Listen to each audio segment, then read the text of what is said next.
Hi, you're watching Sipping Off the Cuff on TequilaAficionado.com and Tequila Aficionado Media. I am Mike Morales here in San Antonio, and that young lady out there is... Rebecca Sager. Thank you for calling me young. I appreciate that. I'll Hey, take it. well, if people knew that we're both not really spring chickens, but I will tell you this, I'm kind of excited about tasting this tequila with you because, first of all, it's got a really cool name and a cool box. It's called Yes, Sweet Poison. that's right. Sweet poison. And it's got that there's that skull and crossbone head thing Right. that everybody's trying Well, to do. sure, like a Dia de los Muertos kind of thing. Yeah, the face. Now, what did you think of the bottle? What do you think of the packaging? I know this was delivered to you, so I think it's pretty macho. It's not super feminine. It's like a giant flask. yeah, it's rounded. Check that out. See how it's Yeah. like So curved? it's got that. Yeah, it's like literally how a flask would be shaped, except it's glass and much bigger. Obviously, you can't hide it. No concealing this one. Well, I don't But I know. do like the face. I This think kind it'll of fit. face. It'll fit in Yeah. my back pocket. It's a big pocket. Yeah, well, you got a big ass. What can I tell you? You live in Texas, everything's bigger. Everything's bigger, yeah. But yeah, I thought this was pretty. I thought this was pretty. I mean, it's not like a beautiful bottle like the other, I can't now the lose it Amorata. track of all of our, yes, the Yeah. Amorata, which is just so like blue and like a genie in a bottle. It's a little girly. This is not girly. This is pretty masculine looking. Right. Except it's kind of weird. I don't know what the meaning. We got no information behind the no POS from Yeah. from the brand owner. But we do know some particulars. First of all, first things first, be real careful with the cap because it will come off on you. The Okay. glue. Of course, this was delivered to me in Texas and everything. If it's too hot, it's just going to melt it right off. I didn't have that. I literally, because I had to take the plastic off. I didn't want Right. to waste time doing it, and mine came off really well. Okay, So, good. Well, could yeah, use this one thing. for some reason just wouldn't even hold up to any kind of pressure, and I think that's Oh, because it's not interesting. drilled. Okay. They didn't drill the knob into it. But anyway, regardless, be careful. Yes. Okay. This is do. just so everybody knows, this comes from a distillery that we've tasted a couple of tequilas from already this year. And this distillery is actually the same one where Sammy Hagar's half of Sammy Hagar's new tequila or mezquila is coming from. This is from, let's see here, I want to give out the number, 1107, which is El Tequila El Viejito. Earlier this season, and we haven't aired it yet because it's actually been queued up and ready to go, but it just hasn't aired. We tasted a tequila called Dos Almas, and it comes from the same distillery. The difference is Dos Almas is if I'm not mistaken, it's a triple. I think it's a triple distilled, but it's at a higher ABV, so it's much higher. The Blanco, and this is a double distillation at 40, at 80 proof. I don't know what they're trying to do with that little symbol right there.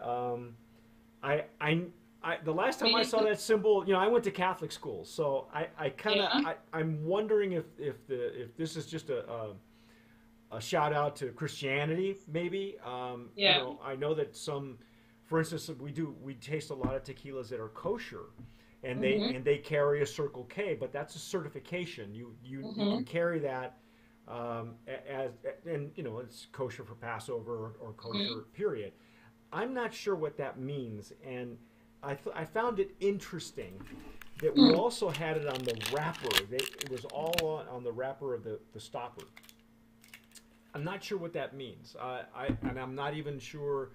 I haven't been to their website. Like I said, we didn't get a whole lot of information, but we did pick them up on. We saw them on Instagram. We thought it was interesting, and so we're gonna break open this baby. I'm gonna use my Riedel glass. Okay.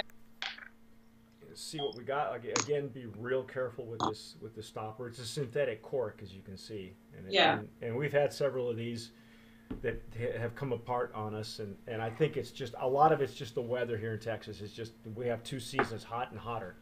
So, so how's the weather in LA? Oh, do you want me to tell you for real? Sure. I hate to torture you. Tell me how bad It's it just is. 72 and sunny pretty much every day. Oh my goodness. There's no humidity. I never use my air conditioning.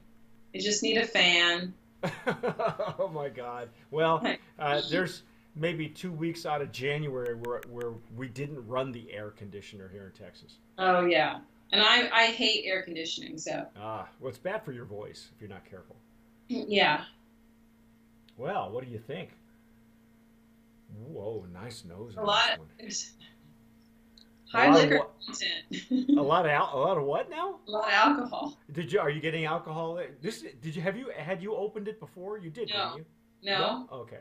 I mean, I just did for that 1 second to show you that the top came off easily. It's got a really pristine color. I mean, it's really white. And again, so far, all the tequilas that we've had from that distillery have been pristine. I mean, really, just clean looking, nice legs and tears. Are you getting anything besides the alcohol?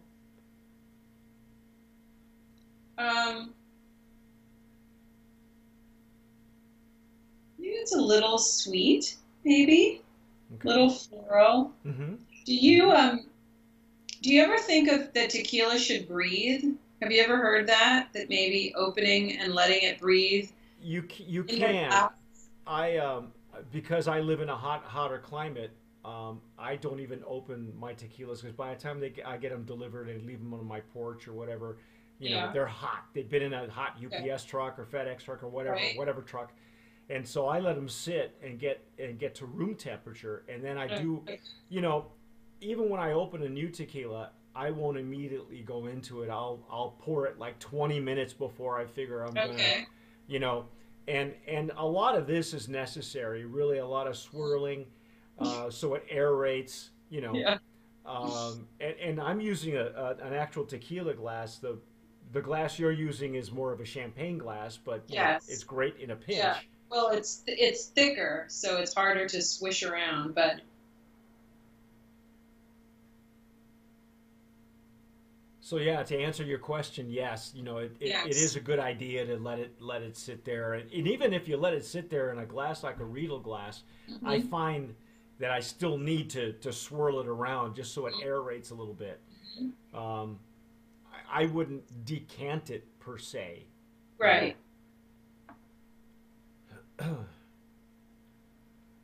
Let's see. This is very reminiscent of what we had at the higher ABV at the other tequila that we tasted. The really strong baked agave that I'm getting, almost a green. There's like a greenness, and you're right. It's sweet and floral at the kind of the top layer once you get past the alcohol. Yeah.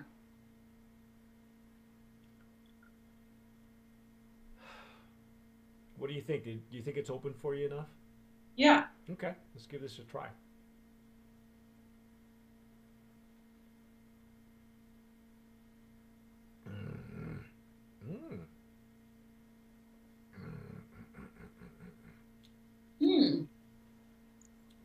If it sounds like I'm clearing my throat, what I'm practicing is I swallow a little bit of it, and I am kind of clearing my throat, but it's called a retronasal. And it's when the gases come up through your nasal passages and you kind of get to taste it again, or you get something out of it that you didn't get on the intake. I taste a lot of floral. Do you taste that? There's a floral and even more agave on top of that. So. I mean, I don't. When you say a lot of baked, I feel like sometimes baked in my mind means smoky, but that's not, I don't think, what you mean. Smoky, I think mezcal, I think Right, smoky. Okay, right. so, but And baked, what do you mean when you say baked? baked agave as opposed to raw or green agave, and it just depends on the processing, how they process this, their distillation, the amount of the alcohol by volume. Sometimes that it's like an amplifier. What I'm getting right now is kind of a tamed version of what we had from the other brand at a higher ABV. What I did notice was the pepper. Did you notice any like in the middle of your palate? It just kind of Yes. yeah, it's like a white pepper. After this florally taste in the pepper. And then the pepper. It's young. It tastes young. There you go. See, young and fresh. Exactly. Yeah. Or we would say green. Mm-hmm.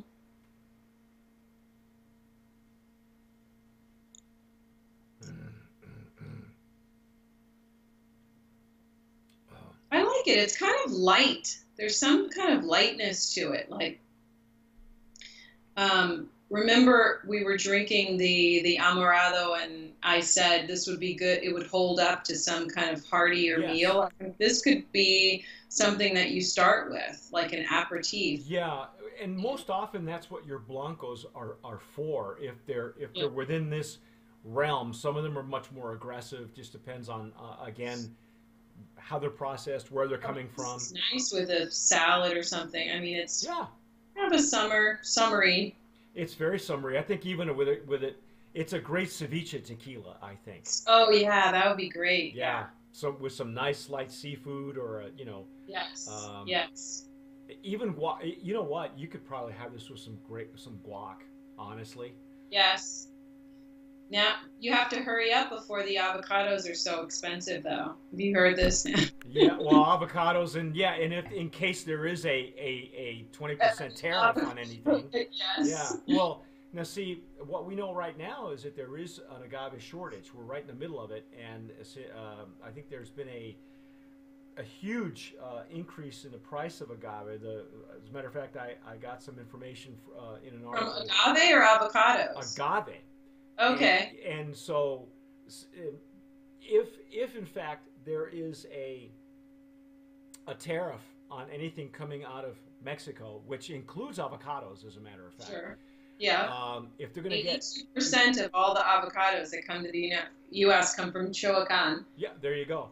Yeah. So add 20% to your price and see what happens. So yes, they're already $1.27 each. That is up probably close to like 30 to 40 cents up from last year. The average price is about 98 cents per. That would be maybe a year. I just did a whole story about avocados, and so now they're up to $1.27 each. So is the price of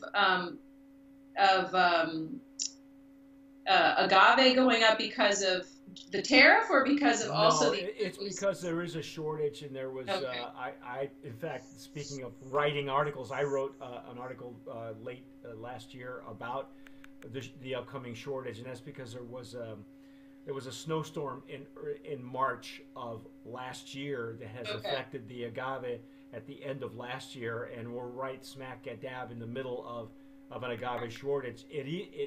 There was an article in Barron's that came out late last week that said the increase in agave prices has even bitten into the Jose Cuervo profit margin. And that's hard to say because Jose Cuervo owns a lot of land and interesting. Well, the avocados is you had a grower's strike, you had a drought in California, so we're not even talking about a tariff. And then also you have the growing season, so where you have an abundant season and then a more meager kind of picking, and then it goes back and bounces back and forth. Sounds just like agave, doesn't it? Yeah. Except all the best things in life, you can't just eat them all up or drink them all up. No, you have to parse yourself. Yeah, well, it's a delicacy, and I know it's good for you, but people are there's. Yeah. I think one of the restaurant websites that I frequent said that probably an enormous amount of Mexican restaurants exist as like the second most popular cuisine in the United States. Yes. So would make sense. Do you have any idea how many avocados that means? How much guac at your table?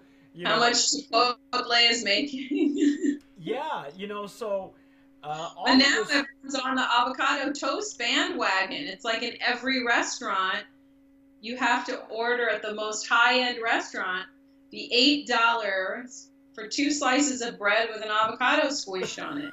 It's the most ridiculous thing. Oh my God! Well, they said that the increase, the price increase, if there was indeed a tariff, that's not including what's going on right now. All the natural things. Yeah, just the natural, in general. Is the tariff supposed to pay for the wall? Yeah, that was supposed to happen, but we'll see. But anyway, they said that the company that was going to be most affected by an avocado shortage would be Chipotle.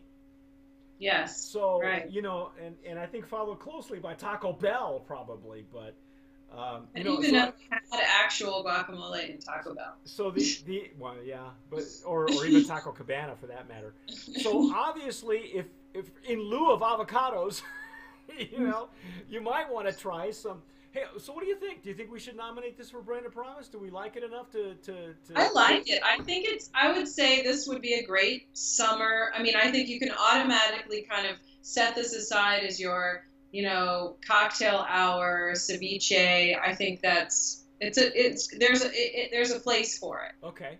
All right. Because what I'm going to do very, very quickly is I'm going to try and get into a website where it'll give me, at least try to give me some sort of information, as far as we know the distillery.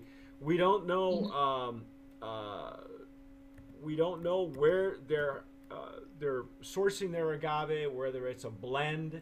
I know that's been rather popular lately. That some distilleries will blend their agave. We know, for instance, that this is the same distillery where partial production of Mezquila, which is Sammy Hagar's new hybrid tequila, is coming from. Have you tasted that? I have not had it. We've been asking for samples, and I'm not sure. With a celebrity endorsed product like this, it's rare that you'll get samples. We've asked for. You're the only one that I know that's gotten Casamigos, because we have begged them, and on several occasions, and not, we'll get some sort of. They misquoted us on their website at one point. Did they really? Yeah, we had to tell them to bring it down because we didn't do it. Wow. We have yet to taste it. But when it comes to stuff like that, it's a rarity that we'll get samples. For instance, we'll never see De Leon. We probably won't see this one either. But at least we have a sample of the distillery that they're using. Yeah. Now it says it's 100% agave tequila made with handcrafted processes under the supervision of tequila experts that have been elaborating tequila for over 77 years. We know of a couple of brands that are produced there that speak very highly of the distillery. It is state of the art. It is environmentally friendly. For instance, Karma Tequila is also produced there. At one point, the old distillery, this is a brand new distillery of El Viejito, but the old distillery used to produce for Patron. Oh, okay. So, but this one, so it's got a long and varied history. But our process, let's go into their process. Handcrafted process, it says here. Handcrafted from the maturing of agave, steam cooking. So I would imagine those are autoclaves instead of the